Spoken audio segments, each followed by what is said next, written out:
किताबों में एक वाक़या लिखा है कि एक औरत थी, 3 मासूम बच्चों का उसका इंतकाल हुआ था।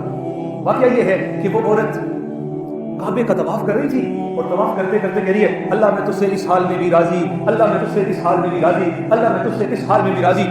किसी ने देखा, पूछा ये क्या कह रही हो, ये क्या कह रही हो? यहाँ तो दुआएं मांगी जाती हैं, यहाँ तो अल्लाह से दुआएं मांगी जाती है, क्या कह रही हो? कहा मैं तवाफ पूरा कर लूँ फिर बताती हूँ क्या कह रही हूँ। तवाफ पूरा किया, कहा कि मैं अपने घर में थी और मेरे 3 बच्चे थे। मेरे खामिद ने एक दिन बकरी ज़बह की और बच्चे देख रहे थे कि बकरी कैसे ज़बह हो रही है, और वही छुरी खामिद ने कहीं एक मकाम पे रख दी, वही छुरी बच्चों ने ली और एक दूसरे से जो है ना वो उसको दिखाने लगी कैसे हम बकरा ज़बह होता है, तो एक ने दूसरे पर छुरी चला दी, मर गए। अब पहले ने जिसने छुरी चलाई वो ये तो बड़ा गलत काम हो गया है, इस पे तो माँ मारेगी, भाग के कहीं कांटों के पीछे, पुराने हमारे हाथों के अंदर जिसे कहते हैं बालन, लकड़ी का जो बड़ा होता है उसके पीछे कहीं छुप गया।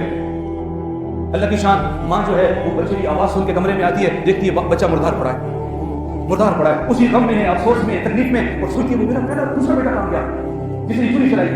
उसके पीछे दौड़ती है, ढूंढती है, देखती है लकड़ी का जहां वो ढेर लगा है वहां मेरा दूसरा बच्चा भी मुर्दार पड़ा है। क्या हुआ? देखती है उसके पांव के ऊपर से सांप जा रहा है, वो वहां छुपा था, वो सांप ने काटा, वो दूसरा भी मर गया।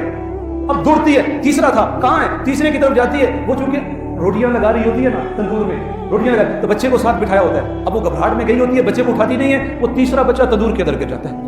तीसरा बच्चा तंदूर के अंदर गिर, कहती है कि मैंने अपने बच्चे को तंदूर के अंदर जलता हुआ देखा है और मैं यहाँ पे अल्लाह से ये कह रही हूँ, अल्लाह मैं तुझसे इस हाल में भी राजी हूँ, अल्लाह तुझसे इस हाल में भी राजी हूँ, अल्लाह तुझसे इस हाल में भी राजी हूँ। इतने इम्तिहानात, हम अगर इम्तिहानात को जो अल्लाह ने दोगों पे डाले अपनी आज के इम्तिहानात पर महसूस करना शुरू करें तो वो हमें इम्तिहान भी ना लगे, हमें वो तकलीफ भी ना लगे, हमें वो आजमाइश भी ना लगे,